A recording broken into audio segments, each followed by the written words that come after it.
Good evening, this is the Oscar expert here. Critics' Choice nominations came out this morning. Very accurate predictors of the Oscars. They usually have more than 5 nominees in many categories, so it's fun to see what they nominate. As a little preface, what were we seeing happening before the Critics' Choice? Well, there was the Golden Globes. The Golden Globes snubbed the shit out of First Reformed and 8th Grade. Those movies were doing pretty well with those critics' circles, so you think maybe the Critics' Choice would give them a little bones, give them a few bones. And First Man, on the other hand, was going down with the critics' circles. They were not eating the movie, they were not eating Gosling, and the Golden Globes just freaking shut the door. I thought that was the nail in the coffin. Critics' Choice mixes this up a little bit. First Reformed, 8th Grade, not present in the top 10, despite being some of the best reviewed movies of the year. And then First Man, which we thought was dead, which didn't make the AFI top 10. Here, we have First Man. No First Reformed. No 8th Grade. Now I'm thinking, I really don't know if 8th Grade, God bless 8th Grade, I don't know if it can make it into the Oscar race. First Reformed, I thought that was going to get in because of how well it was doing. I think that they're looking at that right now and they're saying, we're going to give it a screenplay, we're going to give it an actor nomination, we're not going to give it Best Picture. What else is in here that surprised me? Mary Poppins Returns, which we'll call Mary Fuckins for now, because I'm not crazy about the idea of a Disney musical getting in the Best Picture race right now, but who knows, maybe I'll see it and it'll be a goddamn delight and I'll piss my pants. So we'll see if that happens. Vice, 9 nominations here. 9 nominations. Vice is the real deal. It is going to get mixed reviews. The reviews will come out soon. They will be mixed. The Wolf of Wall Street had mixed reviews though, so maybe it's kind of like that. Where a lot of people mixed, a lot of people hating it, but enough people really fucking like it that it's getting these nominations, including director for Adam McKay. So Best Picture, Black Panther shows up once again. Black Panther nominated for Best Picture. And it's going to happen at the Oscars. It happened AFI Top 10, Golden Globes. People were in denial since February, but I was saying, you know what? This could really happen. And it's happening. Black Klansman, favorite. First Man, Green Book, Beale Street, Mary Poppins Returns, Roma, Star is Born, Vice. That's the top 10. And I think that's a pretty solid top 10 for your Oscars right now. Now, obviously the Oscars aren't going to nominate 10. They're going to nominate 8 or 9. So my 9 and 10 right now are looking like Mary Poppins and First Man could be battling it out for the final slot with maybe 8th Grade, maybe First Reformed, maybe Can You Ever Forgive Me sneaks in, but that hasn't really been getting in these top 10s. Best Actor. No surprises here, no surprises. They nominated 7 people. 7 people. So you have Willem Dafoe, Ryan Gosling, Ethan Hawke. Everyone's here. Everyone's here. Willem Dafoe really could go all the way to the Oscars. I don't see Ryan Gosling because he just has been getting fucking snubbed everywhere. So I don't know that he's going to make a top 5 when it comes down to the Oscars. But this is definitely a clear top 7 Best Actor race. Best Actress, Nicole Kidman, not here. God bless the Critics' Choice. They nominated Toni Collette. God bless them. She fucking needed that after that Golden Globe snub. Nicole Kidman, not here. She got the Golden Globe. I feel like she might get the SAG, but she needs that SAG or else, there's not much for her. Yalitza Aparicio gets a major nomination. She hasn't really gotten a major nomination for Roma thus far, so good on her. Emily Blunt, Mary Poppins Returns. Is this a legitimate Best Actress contender? I feel like not. But because this race with Toni Collette, trying to squeeze in there, Nicole Kidman trying to squeeze in there, Yalitza trying to squeeze in there, can Emily Blunt beat them? I mean, I haven't seen the movie. Reviews aren't out, but that seems like it might be a shame. Best Supporting Actor. This was the top 6. I predicted this top 6. I'm not going to brag, but I predicted it. Michael B. Jordan, Black Panther. Adam Driver, Black Klansman. Those are the fringe contenders. We don't know if one of them's going to get in or what's going to happen with that, but Chalamet, Mahershala Ali, Sam Elliott, Richard E. Grant, looking pretty solid. Adam Driver, Black Klansman, he wouldn't get nominated if it was more crowded this year. He's only getting nominated because it's not that crowded, and same with Michael B. Jordan. So it'll be interesting to see if one of them can get the Oscar and who it'll be. Supporting Actress. This was extremely predictable. Top 6, really, all the way down to Nicole Kidman and Boy Erased. You got Amy Adams for Vice.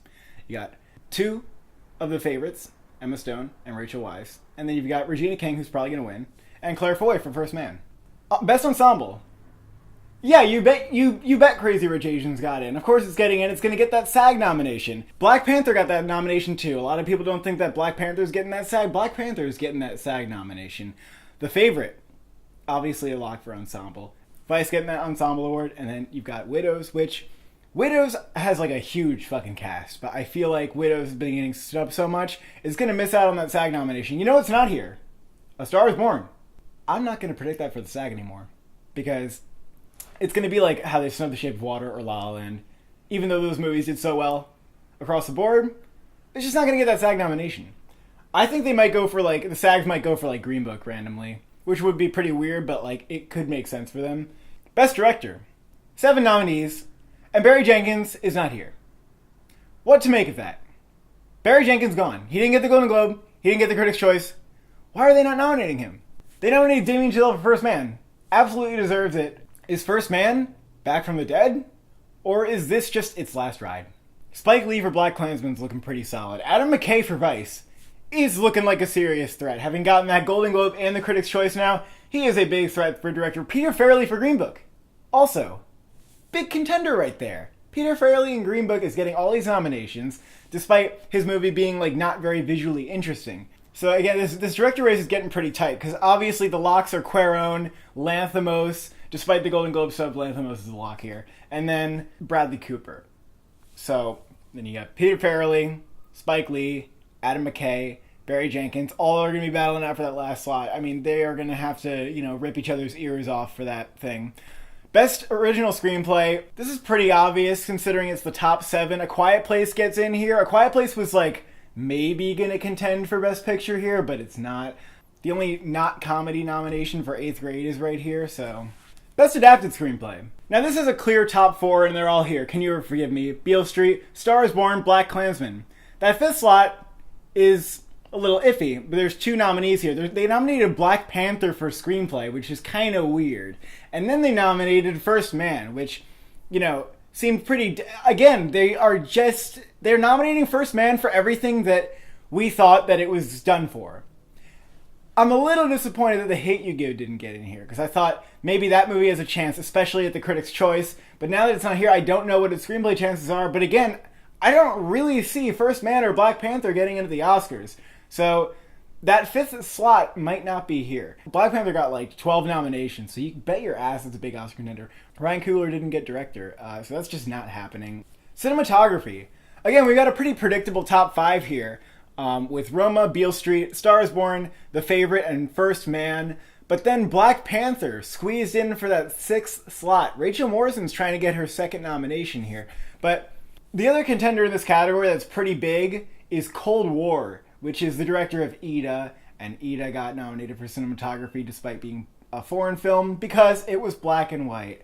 And that movie is getting some recognition in cinematography. So the Oscars, being a little more artsy perhaps, may still go for Cold War over Black Panther, but they're probably going to go for like that top 5 that I mentioned with Star is Born. Production design. Crazy Rich Asians got in here, which I was kind of surprised about. It's kind of weird that a comedy contends for like 1 Oscar and it's a technical award, but that could be the case here.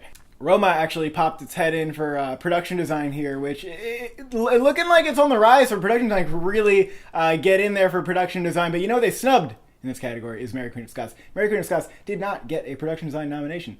It only got costumes. Oh. Costumes also had a surprising nominee in there with Bohemian Rhapsody. I don't know if this is a real threat or not. I mean, usually the Oscars go for, like, the extravagant shit. You got editing, which, Star is Born, Vice again, looking very good for editing. I mean, Big Short, all that weird shit seems to be back in Vice, according to what people are saying, has weird editing. First Man, which should win. Roma, The Favorite, and then the 6th nominee here is Widows. Widows, a lot of people, of course, it's a thriller. It has, like, very good editing. But I just feel like the Oscars aren't going to go for it. I'm not surprised that it got in here. I'm not surprised it's getting recognized, but I will not be surprised when the Oscars snub it. Mary Poppins Returns. Also doing very well in these technicals. Costumes, art direction, it's a lock. Score. Got the Golden Globe. We didn't see it coming, but now that it has repeated, it is becoming a theme that Mary Poppins gets nominated for score. Also nominated Green Book. Green Book is actually ineligible for the Oscars because the Oscars don't like it when they're confused as to if the music in the movie is original or not. And Green Book, that is the case. So it's not getting nominated at the Oscars. Nicholas Britell for Beale Street. Isle of Dogs, Black Panther, First Man, you can call those locks. That fifth spot was looking a little ambiguous, but I mean, Mary Poppins, at this rate, I think is going to get score for sure. Mary Poppins gets 2 nominations in Best Song. Star is Born gets 1 nomination. That's the winner. That's the big hit song. Lady Gaga, Bradley Cooper. Black Panther and Dumplin' repeat their nominations at the Golden Globes. I don't really know what Dumplin' is, but like it's maybe a song contender. I think someone famous is doing it, and I should mention who they are, but I don't have that off the top of my head, and I'm not going to look it up right now. And then Ruth Bader Ginsburg. So, I mean, who cares? Foreign language film. This is a solid top 5. The Oscars are going to make their shortlist, and they're going to fuck up somewhere. And that is also going to be the case for makeup. They're going to make their shortlist, and it's going to fuck up, and they're going to like get rid of some of the good contenders. This would be pretty ideal if this happened at the Oscars. Burning, Shoplifters, Cold War, and Roma, which are like all considered some of the best movies of the year, and then Capernaum, which is like an Oscar bait foreign movie. The critics aren't so crazy about it, but it's like one of those crowd pleasers like The Untouchables. I'm pissed that 8th Grade, not only did it not get Best Picture, but they nominated Elsie Fisher for Best Actress in a Comedy, makes sense, and yet they didn't nominate it for Best Comedy. They preferred to nominate Deadpool 2 and Game Night instead of 8th Grade. What the fuck?